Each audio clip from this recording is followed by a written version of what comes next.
राजू एक सीधा साधा लड़का था। वो एक छोटे से गांव में रहता था। चारों तरफ खेत और जंगल थे। पास ही एक नदी बहती थी, बिल्कुल शांत, जैसे गांव का जीवन। राजू को खेतों में खेलना बहुत पसंद था। वो तितलियों के पीछे भागता था, चिड़ियों के साथ गीत गाता था।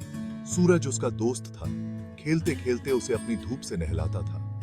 लेकिन एक दिन सब कुछ बदल गया। उस दिन राजू खेतों में खेल रहा था कि अचानक उसकी नजर एक चीज पर पड़ी। खेतों के बीचों बीच एक अजीब सा खिलौना पड़ा था, धूल से सना हुआ, जैसे कोई उसे छोड़ गया हो। लकड़ी का बना हुआ एक छोटा सा पुतला था वो। उसके चेहरे पर एक अजीब सी मुस्कान थी, आंखें बस मोतियों जैसी थीं। लेकिन राजू को लग रहा था जैसे वो उसे ही घूर रही हो। दिन गर्म था, लेकिन फिर भी राजू को अचानक ठंड लगने लगी। वो झिझका। उसे लगा कि उसे ये खिलौना यहीं छोड़ देना चाहिए। लेकिन पता नहीं क्यों वो खिलौना उसे अपनी तरफ खींच रहा था। उसने उसे उठाया और अपनी आस्तीन से उसकी धूल साफ की। राजू खिलौने को कस के पकड़े हुए घर भागा। उसने उसे अपनी मां को दिखाया। देखो, मैंने क्या पाया है, वो चिल्लाया। लेकिन उसकी मां उसकी खुशी में शामिल नहीं हुई। उसका चेहरा पीला पड़ गया। इसे फेंक दे राजू, उसने कहा। यह बहुत बुरी चीज है, यह तुझे मुसीबत में डाल देगा। लेकिन राजू ने उसकी एक न सुनी। उसे वो खिलौना बहुत पसंद आ गया था। वो उसे हर जगह अपने साथ ले जाता था। उससे बातें करता, अपने दिल की सारी बातें उसे बताता। उसने ध्यान नहीं दिया कि खिलौने की मुस्कान अब और चौड़ी हो गई है और उसकी मोतियों जैसी आंखों में अब एक अजीब सी चमक आ गई है।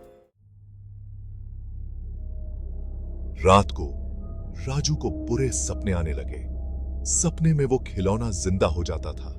वो उससे धीमे स्वर में बातें करता था, जैसे कोई गुर्रा रहा हो। तुम मेरे हो, वो कहता था। तुम वही करोगे जो मैं कहूंगा। राजू पसीने से तरबतर जाग जाता। उसके बिस्तर के पास टेबल पर रखा खिलौना उस पर हंस रहा होता था। राजू ने अपनी मां को सपनों के बारे में बताने की कोशिश की, लेकिन उसके मुंह से शब्द नहीं निकल रहे थे। वो फंस गया था उस खिलौने के जाल में। राजू अब पहले जैसा नहीं रहा था। उसने खेतों में खेलना छोड़ दिया था। वो अब तितलियों के पीछे नहीं भागता था।